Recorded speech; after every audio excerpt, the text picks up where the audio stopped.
Alright folks, Pachinki's Idiot, we are back playing Criminal Case on Facebook. Let's head on to chapter number 3. Where we're trying to figure out who destroyed and Bellamy. Oh no you don't. Restart later. Talk to Judge Powell, and I don't know what string she pulled, but now you've got only 3 hours to wrap up this case. Yeah, Judge Powell is not my friend right now. When it comes to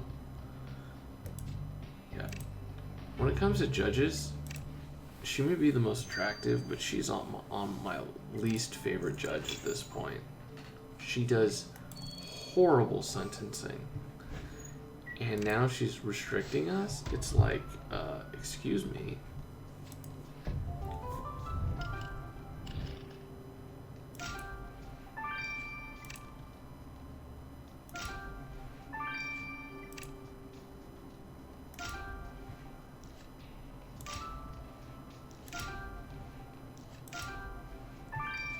It's like, first of all, everyone that we arrest, you basically give them a very light sentence, and now you're basically undermining us and siding with the enemy. She could not be on our team, really. I don't know. I think she's my least favorite. I think she's definitely my least favorite judge at this point.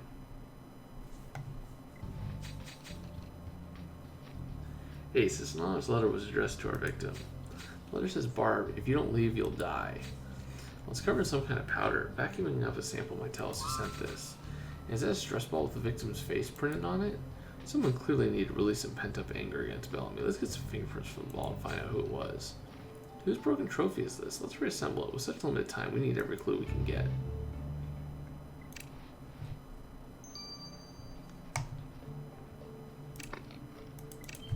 Anyways. Maybe she is related to Lawson. Okay, so this is something with science. Oh, young achievers. There we go.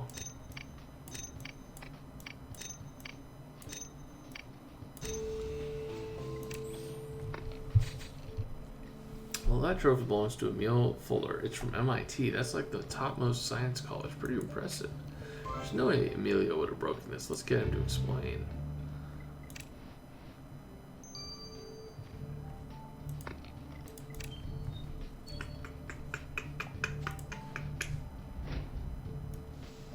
Let's see whose fingers are on this.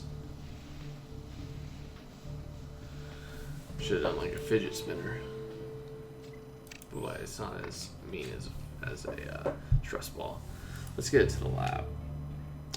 Yes, yes, yes.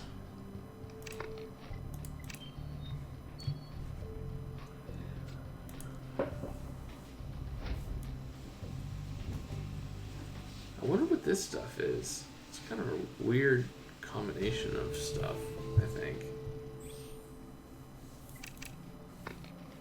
We've collected the powder from the threat written to our victim. Let's put it under the microscope to see what it is. What do you guys think of that stuff? That colored powder. What do you guys think it is? Hey, Mr. Fuller, we found your trophy in pieces. Why would you have broken such a prestigious award? I didn't break it. It's the stupid Bellamy did. Why would she do that? You should have no respect for me and my achievement. She said the award was probably for a baking soda volcano, as if I could do more impressive things with baking soda.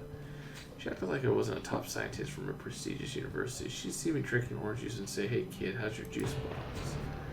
And one time she saw me reading Wondrous Worlds and asked me if I got my diploma from an ad in the back of a magazine. She had no respect for me. Well, it's possible she got killed because she looked down her nose at someone else, and that someone couldn't stand it. Sounds like you couldn't stand it, dude.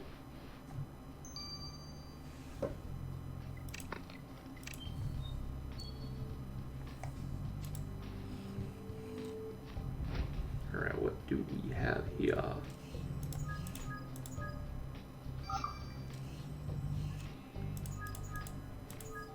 Yeah, I want a stress ball with the therapist's face on it. Jerk.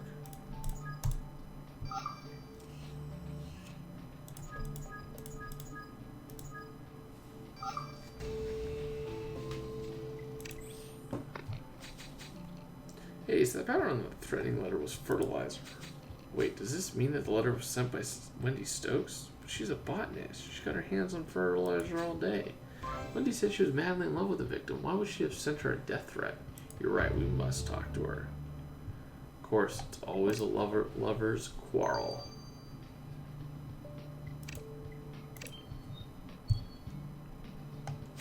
Hey, Dr. Stokes, we found your letter to your girlfriend, Barb. If you don't leave, you'll die. Is that your idea of romance? Oh, how did you know I wrote that? I specifically bitched for one of my copies of Wondrous World so Barb wouldn't know it was from me. But why on earth would you write an anonymous death threat to your girlfriend? It wasn't a threat, it was a warning. I was afraid of what might happen to us if we stayed in here another day. Haven't you noticed by now, Security Janice? This place is hell. Everyone is scared of Rosetta. If you knew some of the things I learned... Well, you could tell us some of those things. We're the police and we want to know. Are you crazy after what happened to Barb? I'm not saying anything. I'm leaving this place as soon as I can. Alright, we'll put you in the witness protection program and you can spill the beans.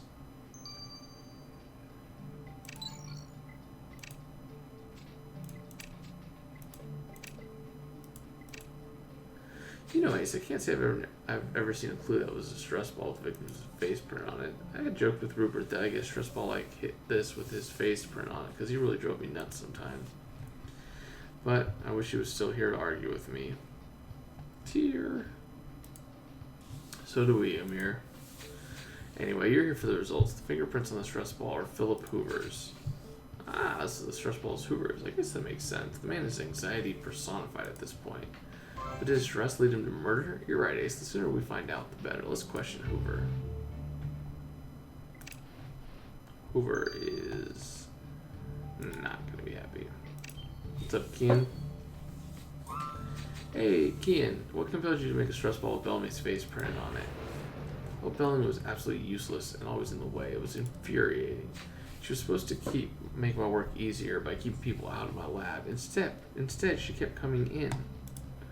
I like to work in the lab late at nights, so I'm not disturbed, but Bellamy would always pop up saying that she was doing her rounds. I'm the head of the meteorite department. I don't need any supervision. Well, mostly sounds like you don't want people to see what you do in here. Enough to kill, perhaps. If I were to kill anyone under this dome, it would be that janitor who tried to chum up with me because he saw me reading Wondrous Worlds. At least Bellamy served some use. Well, let's hope you didn't relieve some stress by cutting Bellamy's head off. Yeah, I'm not a fan of Grumpy Kian either. Well, everyone around here is very on edge, Ace. The victim's girlfriend was so concerned for her safety that she wanted Barb to leave the dome with her, or so she claims. We also found out that Hoover resented the victim for frequent intrusions on his lab. All the plausible motives, but no substantial proof yet. We're running out of time, so let's go to the utility building to see if they found more clues, or they hid more clues.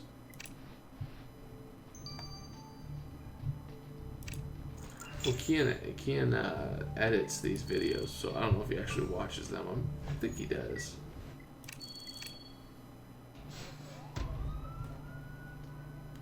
Yeah, I've never hated anyone that much. I'm a fairly laid-back guy, so.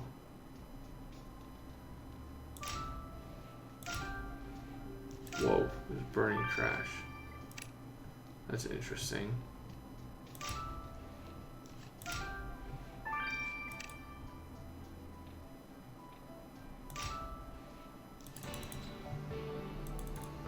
I just missed out on the star. Oh, thank you, criminal case. That was very nice of you. I'll take it. Ace, be careful. We need to extinguish that fire. Phew, the fire's out. What do you think started it? You think someone could have been trying to burn evidence? The only way to know is to dig through the trash can and see what we find. When you found the victim's radio, not only is it bloodstained, but there's also something caught in the grill. Let's collect it. We're getting close, Ace. Our time is almost up, but Rosetta cannot have the last laugh. She better not. But we will not stand for that.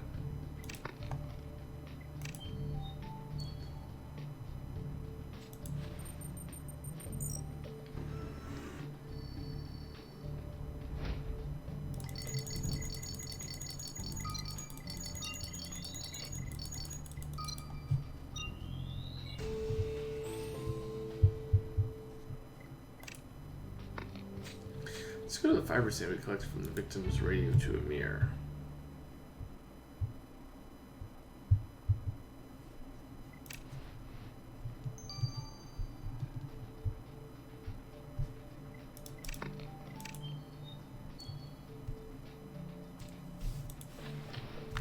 Oh, Dr. Hoover's definitely one of them too. What was in here? Oh, got you. Wondrous Worlds.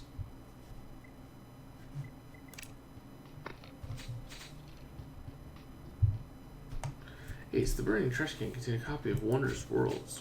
It's a sci-fi magazine our killer reads. This can't be a coincidence. The killer was trying to get rid of evidence. Send this clue to the lab. I'm sure it'll tell us something about our killer.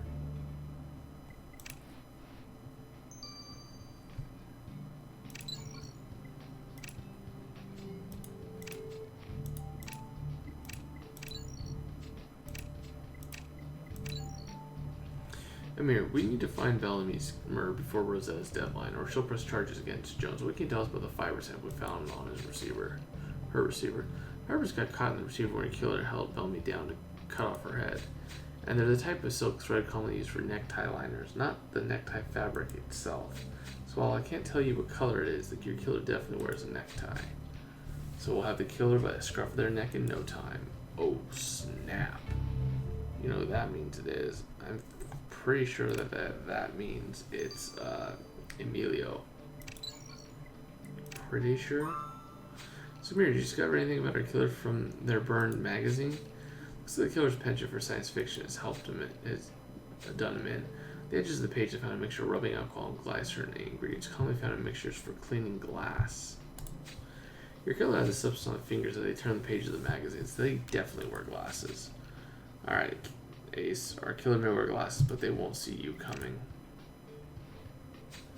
With minutes to spare, we've discovered the person behind Bellamy's murder. Rosetta's attempts to frame us for the crime have definitely failed. Come on, Ace, let's go cuff our killer. It's a janitor? Janitor wears a tie? That's weird.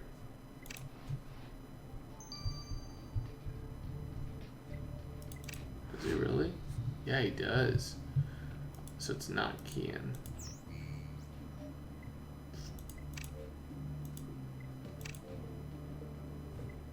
Dang, it's a janitor. Yeah, they're gonna bring Kian around more often. So, old Shellwater, you're under arrest for the murder of Barb Bellamy. Wait, what? You're blaming me for the murder, for her murder? You're as quick to point the finger as she was. Speaking of fingers, yours were still covered in baking soda when you held Bellamy down. This is a scientific facility. Everyone here uses baking soda. Yeah, but you know, for janitor, you've been pretty sloppy. You left blood-stained clues all over the place. I'd like to see you try to keep this place spotless yourself. In any case, littering doesn't make me a murderer. Yeah, stop lying. We know you actively tried to get rid of the evidence, but Secret Agent Ace found your magazine and your glasses cleaner on it. Mr. Shellwater, the gig is up. Just confess. What could have possibly compelled you to cut that woman's head off? Okay, you got me to confess. I cut off her head. But this would never have happened if Bellamy had interrupted my personal business with the meteorite. What are you talking about? I wanted to absorb the meteorite's power. Secret Agent Ace, I know the thing is powerful, otherwise Dreamlife wouldn't have built the whole place to study it. Ever since that meteorite fell into the forest a year ago, I just felt like something amazing was going to happen. There's a short story in Wondrous Worlds about a crazy crystal meteorite that gave guys superpowers. When I first caught a glimpse of Dreamlife's meteorite on my rounds, I knew it had to have magical properties too. Gosh, you guy's a freaking idiot. Then I wouldn't be the same old Cyril Shellwater anymore. I would be transformed. Transformed to what? Well, I didn't get to find out. Bellamy walked on me just as I embraced it. There wasn't enough time to absorb its energy. She tried to pull me away from it, and I couldn't let her get in the way, so I grabbed the nearest thing I could find. And you cut her head off? Yes, what else could I have done? The worst thing is that I don't even know if that brief contact with meteorite was enough to transform me.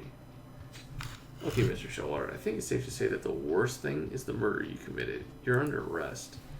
You are out of your frickin' mind, dude. Out of your mind. 25 years.